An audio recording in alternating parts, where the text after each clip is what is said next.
Chapter 1. Why don't you write a story? Agatha Mary Clarissa Miller was bored. It was a winter morning in 1908, and she was in bed because she was ill. "I'm feeling much better today," she said to her mother, Clara. "I think I'll get up." "You're still ill," said Clara. "The doctor told you to stay in bed and keep warm, and that's what you're going to do." Agatha was 18 years old at this time, but in those days, daughters had to do what their mothers told them. "But I'm bored." "Well, do something then," said her mother. "Read a book, or write a story." "Yes, why don't you write a story?" "Write a story?" said Agatha, surprised. "Yes," her mother said. "Like Madge." Madge was Agatha's sister. She was 11 years older than Agatha and sometimes wrote short stories for magazines like Vanity Fair. "I don't think that I can write stories," said Agatha. "How do you know?" said her mother. "You've never tried." And she went to find a pencil and paper. Soon after, Agatha sat up in bed and began to write a story. It was called House of Beauty, a strange story about dreams. It wasn't a very good story. She typed it on Madge's old typewriter and sent it off to a magazine. But they sent it back with a letter. "Thank you for sending us your story. We are afraid we cannot publish it." "You must try again," said her mother. Clara was always sure that her daughters could do anything. So Agatha went on writing stories and sending them out to magazines, but they all came back. She was a little disappointed. "I'll try writing a novel," she decided. An idea came to her. She remembered seeing a beautiful young girl in a hotel in Cairo when she was visiting Egypt with Clara. The girl was always with two men, one on each side of her. One day, Agatha heard someone say, "That girl will have to decide between them sometime." It was all that Agatha needed for an idea, and she began writing. It was not a detective novel. It was the story of a young girl who lived in Cairo, and it was called Snow Upon the Desert. It was really two long stories put together to make a book. When it was finished, Agatha sent it to 3 or 4 publishers, but they all sent it back. "Oh dear," said Agatha. "What shall I do now?" "Why don't you show it to Eden Phillpotts?" said Clara. Eden Phillpotts was a writer who lived near the Millers. During his life, he wrote more than 100 popular novels and many plays for the theater. Agatha was a little afraid of sending her novel to this famous man, but she agreed to do it and sent it off. Mr. Phillpotts was a good writer and also a kind man. He read Agatha's novel carefully and wrote her a letter. "Some of your writing is very good, so I am sending you a letter to take to my agent, Hughes Massey." Agatha, still only 18 years old, went to London on the train. It was a long journey, more than 200 miles from her home in Torquay in Devon, and the trains were not so fast in those days. She was very shy, and Hughes Massey was a big, frightening man. Agatha gave him the letter from Eden Phillpotts. Massey read it, talked with Agatha for a while, then kept her book to read. Agatha went home to wait. Some months later, Massey returned Snow Upon the Desert to her. "I do not think that I can find a publisher for it," he wrote to her. "The best thing is to stop thinking about it anymore and to write another book." Agatha was disappointed. She did write another book, but some other important things happened in her life first. Chapter 2. A Shy Young Man. Agatha's father, Frederick, died in 1901 when Agatha was 11 years old. He was an American and was 10 years older than Clara. After he died, Clara began to travel a lot and often took Agatha with her. In 1911, when Agatha was 21, Clara was ill. "You need to go somewhere warm and sunny to get better," Clara's doctor told her. So Clara decided to go to Egypt again, and she took Agatha with her. They stayed in a hotel in Cairo. There were some English soldiers staying near the hotel, and they often came to the hotel dances. Agatha was a shy young woman, but she loved to dance. During her stay in Cairo, she went to 50 dances, she met a lot of exciting young men, and had a wonderful time. When she came back to England, she was soon getting invitations to garden parties, tennis parties, dances, and to country houses for the weekend. Then a young army officer called Reggie Lucy came home from Hong Kong. Agatha was a friend of Reggie's 3 sisters and often played tennis with them. But she did not know Reggie. He was a very shy young man who did not go out very much. He liked to play golf but did not like parties or dances. "I like to play golf, but I'm not very good at it," Agatha said when she met him. I could help you," said Reggie shyly. He had dark hair and brown eyes. Agatha liked him. So while Reggie was in England, he and Agatha played golf nearly every day. One very warm day they played golf for a little while. Then Agatha said, "I'm hot, Reggie. Shall we have a rest?" They sat under a tree, out of the sun, and talked. Then, suddenly, Reggie said, "I want to marry you, Agatha. Did you know that?" "Perhaps you did, but you are still very young and—" "No, I'm not," said Agatha. "Not very young." "Of course, a pretty girl like you could marry anybody," said Reggie. "I don't think I want to marry anybody," Agatha said. Yes, I think I'd like to marry you." "I have to go back to Hong Kong in 10 days' time," said Reggie. "And I'll be there for 2 years, but when I come back, if there isn't anybody—" "There won't be anybody," said Agatha. So Reggie went back to Hong Kong. Agatha wrote letters to him, and he wrote to her. It was all agreed. When Reggie came home again, they would get married. Chapter 3. Tea at the Railway Station. On October the 12th, 1912, when Agatha was 22, she went to a dance at the home of Lord and Lady Clifford. They lived near Chudley, 12 miles from Torquay, and there were many young people there for Agatha to talk to. During the evening, a young army officer came up to her. "Will you dance with me?" he asked Agatha. "Me," said Agatha. "Oh, yes, all right." He was tall and good-looking, with friendly blue eyes, and his name was Archibald Christie. Agatha liked him immediately. They danced together many times that evening, and Archie told her his plans. "I want to fly," he said, "and I'm trying to get into the Royal Flying Corps." "How exciting," said Agatha. A week later, she was having tea with some friends at a house opposite Ashfield, her home, when there was a telephone call for her. It was her mother. "Come home, will you, Agatha?" said Clara. "There's a young man here. He's just arrived and I'm giving him tea. I don't know him, and I think he wants to see you." Agatha had to leave her friends and hurry home, so she was not very pleased. But when she got home, she found Archie Christie waiting for her.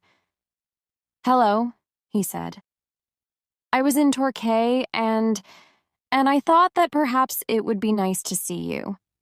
His face was red and he looked at his shoes. Agatha smiled. Archie stayed for the rest of the afternoon and for supper that evening. When it was time for him to leave, he said, "Will you come to a concert in Exeter with me, Agatha? We can go to the Red Cliff Hotel for tea after the concert." "I'd love to," said Agatha, then looked at Clara. "Can I, Mother?" "A concert, yes, Agatha," said Clara. "But tea at a hotel, no, I don't think so. Not a hotel." "Perhaps I could take Agatha to tea in the restaurant at Exeter railway station," said Archie. Agatha tried not to smile, but her mother agreed. So Agatha and Archie went to the concert, and then had tea at Exeter railway station. "There's a New Year's dance in Torquay on the 2nd of January, said Agatha when Archie took her home later. "Will you come?" He smiled. "Of course," he said.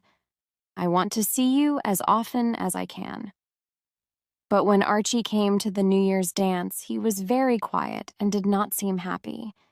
He seemed to be worried about something, but Agatha said nothing. 2 days later, on the 4th of January, 1913, they went to another concert together. Archie was still very quiet, and after the concert, Agatha asked, "What's wrong, Archie?"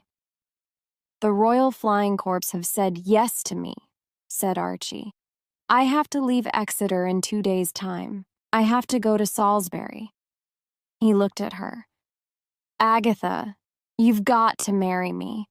There will never be anyone for me, only you. I've known that since our first evening together at the Cliffords' dance." Agatha was very surprised. But, I can't marry you. I've already told Reggie that I'll marry him." And then she told him about Reggie Lucy. "You didn't marry him before he went away," said Archie. "Why not? It's because you don't really love him."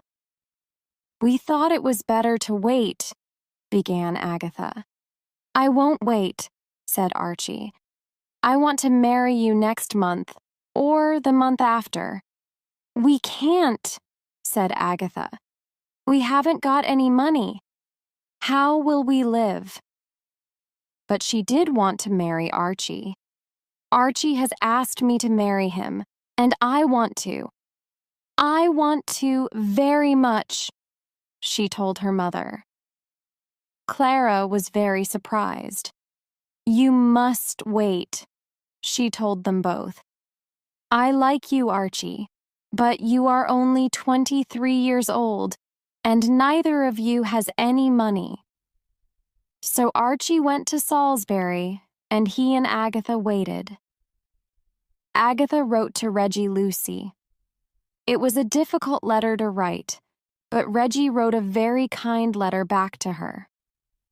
"Don't worry about it," he told her. "I understand." In August 1914, England was suddenly at war with Germany. Archie went to France with the Royal Flying Corps, and Agatha went to work as a volunteer nurse at the Torbay Hospital in Torquay. Archie came back to England for 5 days in December, and Agatha went up to London to meet him. Then the two of them went down to Bristol, where Archie's mother lived. They could not wait any longer. They wanted to get married. Archie's mother was not happy about this, but Clara thought differently. "Yes, get married now," she said. "There's a war on. Who knows what will happen? Be happy while you can." So Agatha and Archie were married at last on the 24th of December, 1914.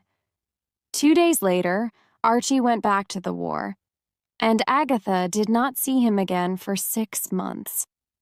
During the summer of 1915, Agatha was ill and could not do any nursing work at the hospital for 3 or 4 weeks. Then, when she returned, she went to work in the hospital dispensary. And here she learned something which was very useful for a writer of detective stories. She learned about poisons. Chapter 4. A Detective Story.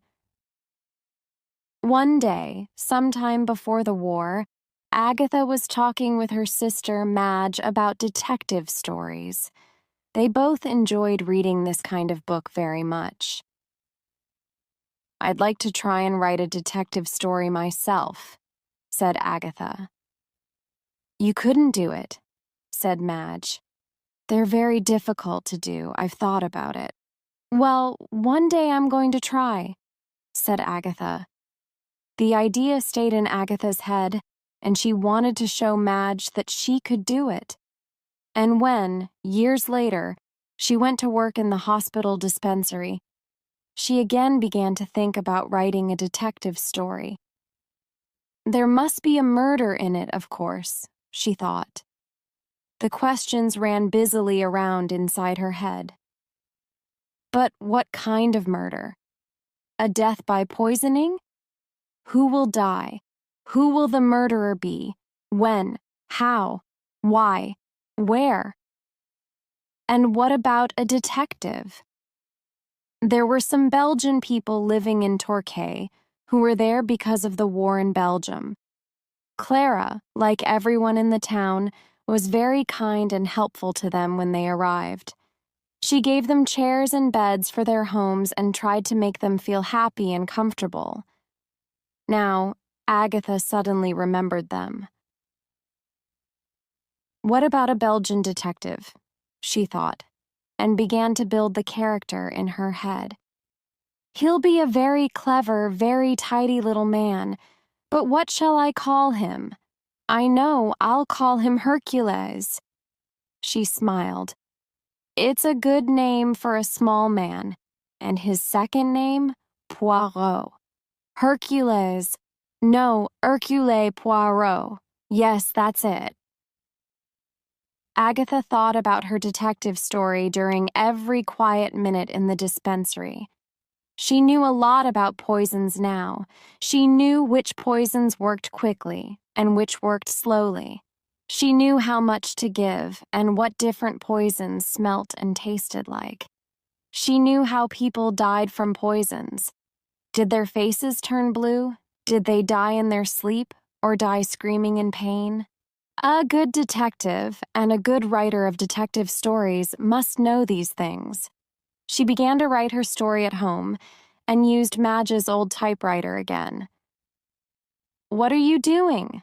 Clara asked her one day. "I'm writing a detective novel," said Agatha.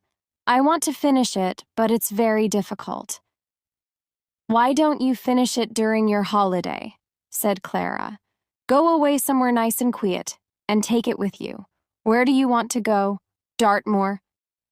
"Yes," said Agatha. "Dartmoor." Dartmoor was a beautiful, lonely moor in Devon. Agatha took Madge's typewriter with her and stayed at the Moorland Hotel at Haytor. It was a large hotel with a lot of rooms, but not many people were staying there. For 2 weeks, she wrote in her room every morning, then went for long walks alone on the moor in the afternoons. Everything went well.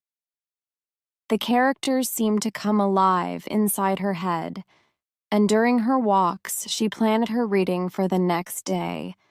She finished the last half of the book during her holiday, and soon after she sent it to a publisher. They returned it, but Agatha was not surprised.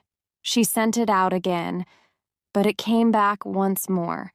She sent it to a third publisher, but they returned it too. Then she sent it to the Bodley Head Publishing Company and forgot all about it. 2 years went by. Archie came back to work in London, the war ended, and Agatha had a baby, Rosalind. The three of them were living in a flat in London when a letter arrived one morning in 1919. It was from the Bodley Head. Agatha quickly opened the letter and saw the words, "Will you call at our offices when we would like to talk about your book?" "It's about my book, The Mysterious Affair at Styles," she told Archie. "I think they want to publish it." "Then you must go and see them at once," said Archie. Agatha went to the publisher's office. She met John Lane, a small man with white hair. "Do sit down," he said. He had a kind voice and blue eyes that looked carefully at Agatha. "Some of my readers think that we could publish your book, but you will need to change the last chapter, and there are a few other small things." Agatha was too excited to listen. She was happy to do anything.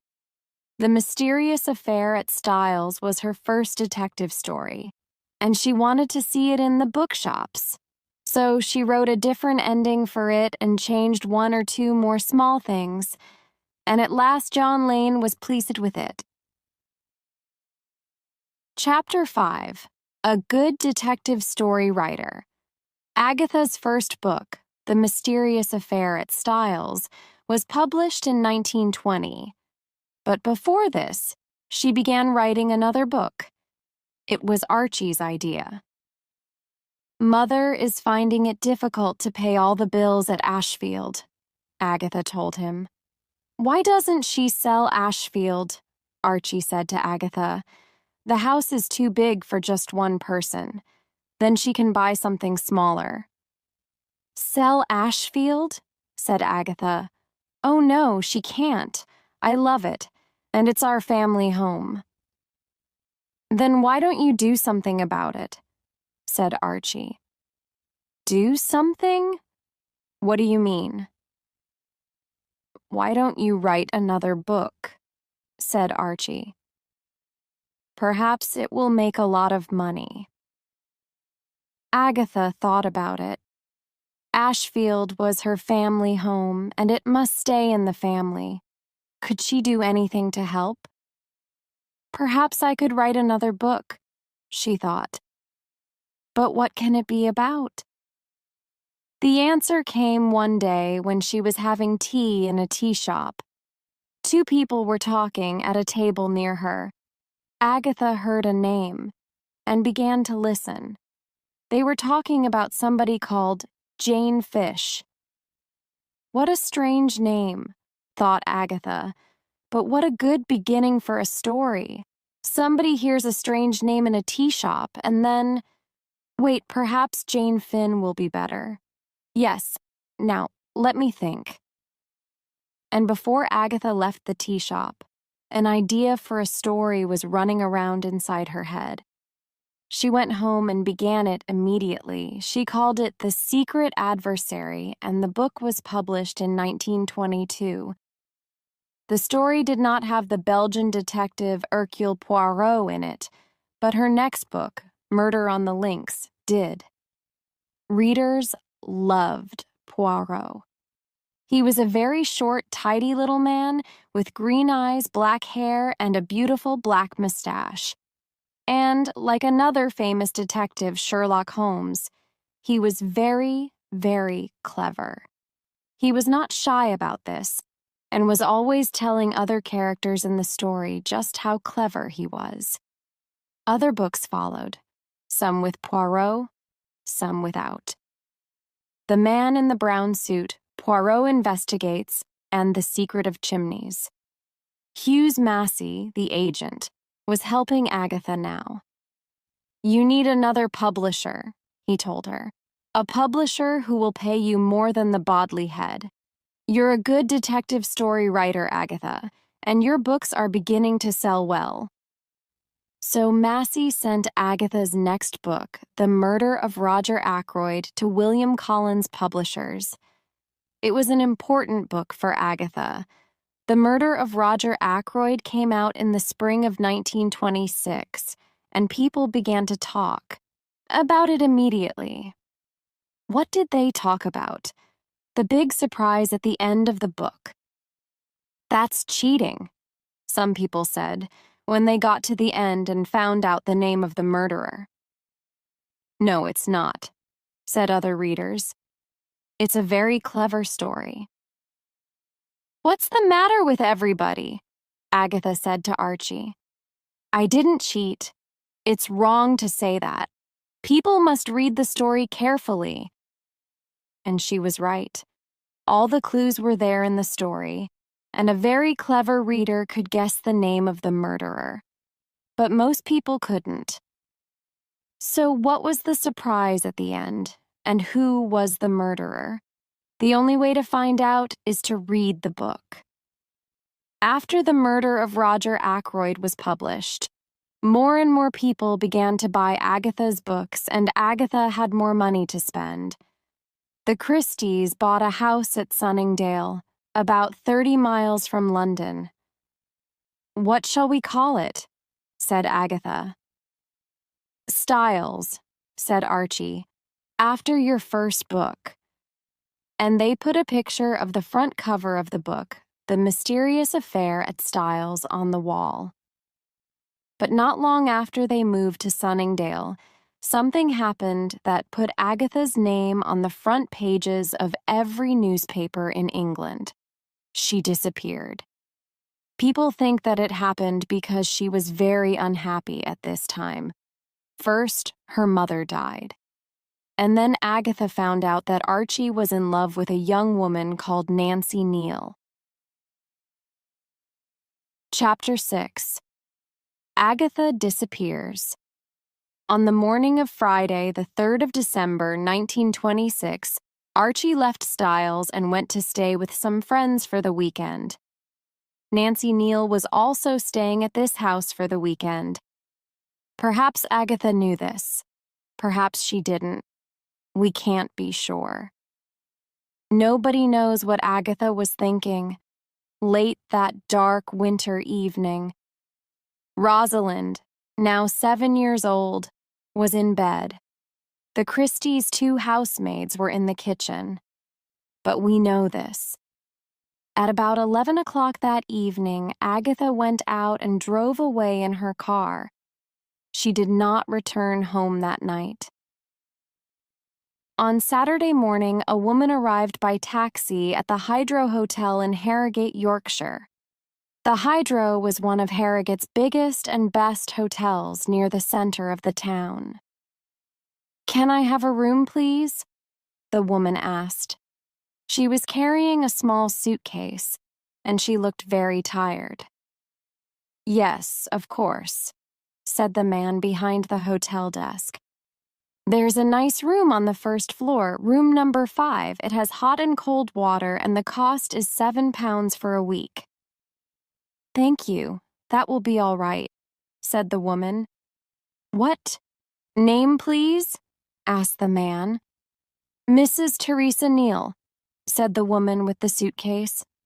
Also, on that cold Saturday morning in December, a 15-year-old boy was walking beside a lake called the Silent Pool. This was at a place called Newlands Corner, about 14 miles from Sunningdale. The boy's name was George Best. Suddenly, George saw a car. It was off the road, down by the lake, but the lights were on. "That's strange," he thought. "Why is that car down there, and why are the lights on?" And he went to have a better look. The car was empty, but the driver's door was open. George looked inside. He saw a coat and an open suitcase. Half out of the suitcase were 3 dresses, some shoes, and some papers with the name Mrs. Agatha Christie on them. George quickly went to find a policeman. The newspapers were sewn full of the story, and Agatha's picture was on the front pages. Where was the detective story writer? Was she dead? Was she murdered? Did she kill herself? The Daily News wanted answers to these questions and said on December the 7th that it would give £100 to the first person with the answers. By the next weekend, hundreds of policemen and thousands of people were looking for her. "Did your wife ever talk about disappearing?" a Daily Mail reporter asked Archie. "Yes," said Archie. "She once told her sister, 'I could disappear any time I wanted to. I would plan it carefully and nobody would find me.' Perhaps this happened, or perhaps she's ill and can't remember who she is." The police asked Archie lots of questions, watched his house, and followed him to his office. "They think I've murdered Agatha," he told a friend. The woman at the Hydro Hotel had breakfast in her room each morning and sat quietly reading in the hotel sitting room in the afternoons. She said good morning and good afternoon to other people in the hotel, and seemed worried because there were no letters for her. But one of the chambermaids went to see Mrs. Taylor, the wife of the hotel manager. "Mrs. Neal looks like the woman in the Daily Mail picture," said the chambermaid. "You know the one, Agatha Christie." Mrs. Taylor spoke to her husband about it, but they decided to say nothing. They did not want any trouble at the hotel, but two more people at the Hydro Hotel were also looking carefully at Mrs. Teresa Neal. Bob Tappan and Bob Leeming played music in the hotel each evening, and both of them watched the quiet woman in the corner of the room and began to think. "I'm sure that Neal woman is Agatha Christie," Bob Tappan said to his friend one evening. "I think you're right," Bob Leeming agreed. "What shall we do about it?" And the next day they went to the police.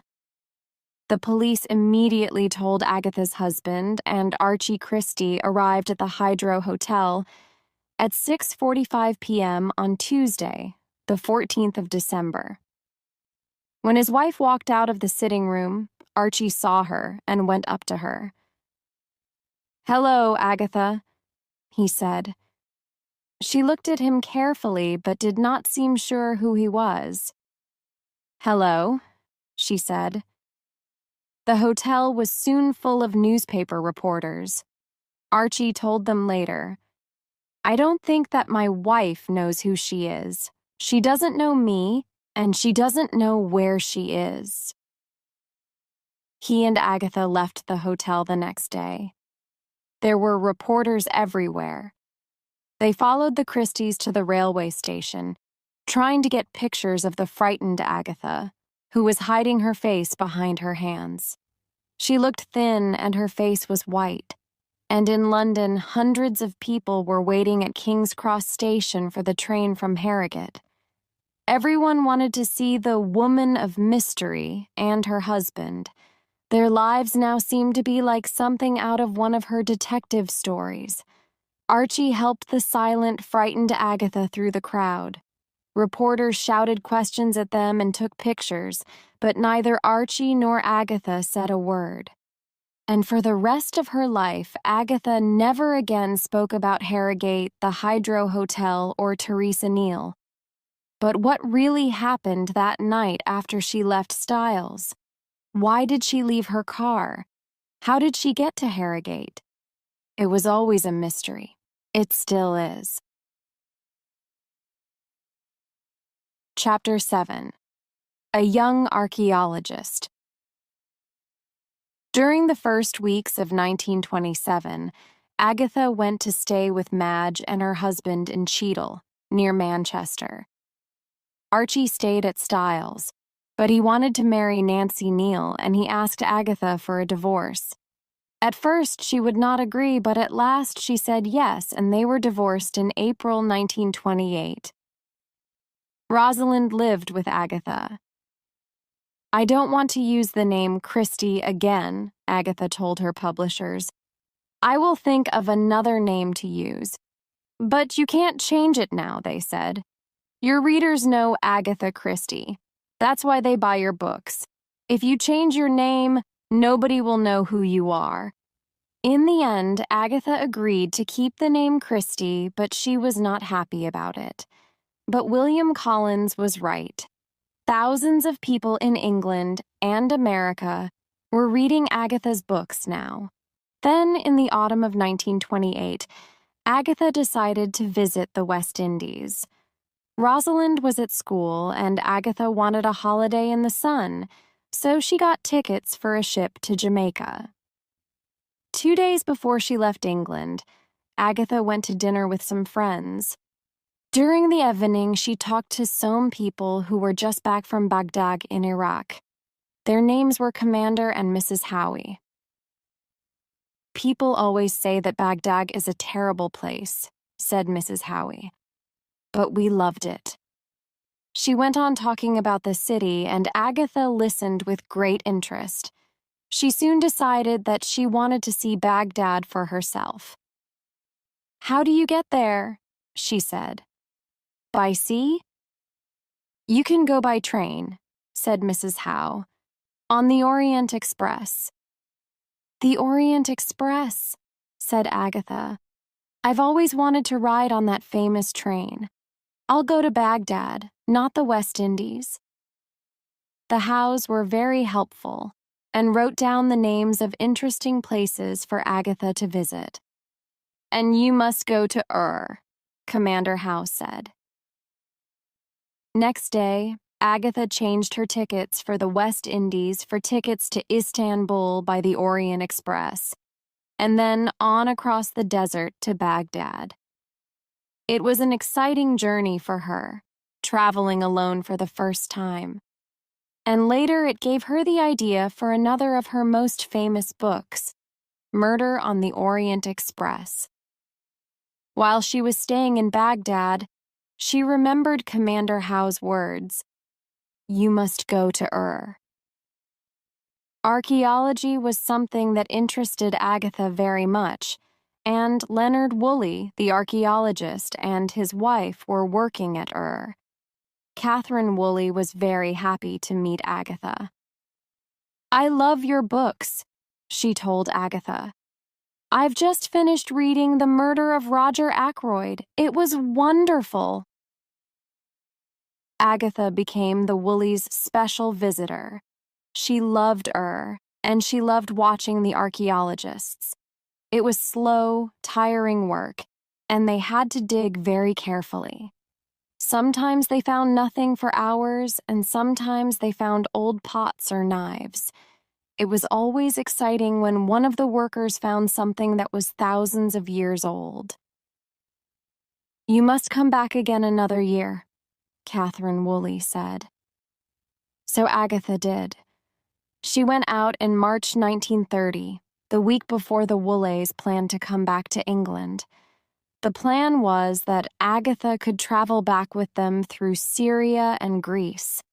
A young archaeologist called Max Mallowan was working with the Woolleys. He was 25 years old and a quiet young man. "I've told Max to show you Najaf and Kerbala," Catherine Woolley told Agatha. "Najaf is the holy city of the dead, and Kerbala has a wonderful mosque.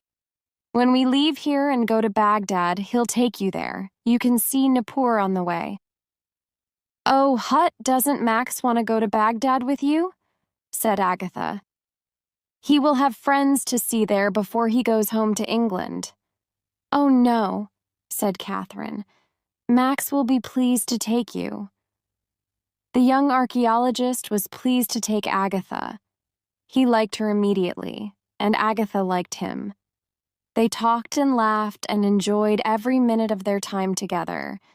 They met the Woolleys in Baghdad, and the four of them traveled to Greece together. But when they got to their hotel in Athens, there were 7 telegrams waiting for Agatha. They all said the same thing. Rosalind was ill. Agatha must come home quickly. "I'll go with you, Agatha," said Max. "Oh, thank you, Max," said Agatha. "But haven't you got plans to?" "I've changed my plans," said Max quietly. "I'm coming with you, Agatha." So they traveled home together. When they arrived, they found that Rosalind was much better, so that was one happy ending. Soon, there was another. Agatha was 14 years older than Max, but during the journey home, Max decided to ask her an important question. And when they were back in England, he asked Agatha to marry him. They were married on the 11th of September, 1930, in Edinburgh, in Scotland. 1930 was also the year when Agatha's other famous detective first appeared, in The Murder at the Vicarage. Her name was Miss Jane Marple, a little old woman who lived in the quiet English village of St. Mary Mead. Miss Marple looked like somebody's grandmother, a nice, kind woman who enjoyed cooking and gardening. But she also had very good eyes and ears. She saw, heard, and remembered everything: names, faces, the times of trains and buses, the color of a shirt, the sound of a door shutting. And she always found out the name of the murderer before the police did.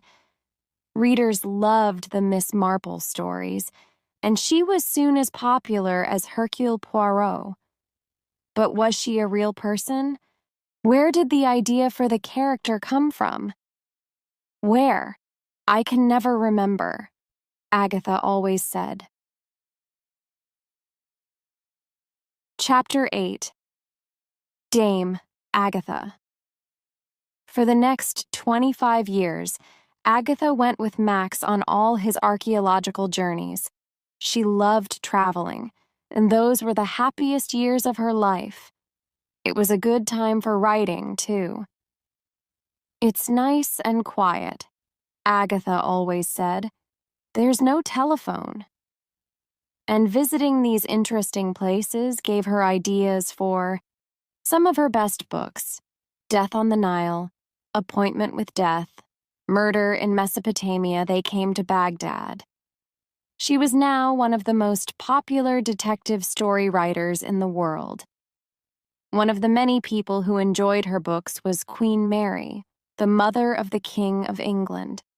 One day in 1946, Agatha had a letter from the British Broadcasting Corporation in London. "They want me to write a play for Queen Mary's 80th birthday," she told Max. "A play for the radio." "Then you must do it," said Max. Agatha's play for radio was called Three Blind Mice. Later, she wrote the play again, for a London theater. This time it was much longer, and she gave it a new name: The Mousetrap. It is a very famous play. It opened in 1952 and has been in one or other of the London theaters ever since then. In 1997, 45 years later, people were still going to see the play. Why? It's a very good murder mystery, of course. But there is another story about the mousetrap, too. Every night at the end of the play, one of the actors talks to the people in the theater and says, "Please don't tell your friends who did the murder in this play. They must come to the theater and see the play themselves."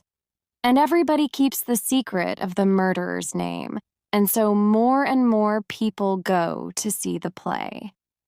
In 1971, Queen Elizabeth made Agatha a Dame of the British Empire, a very high honor for a woman in Britain.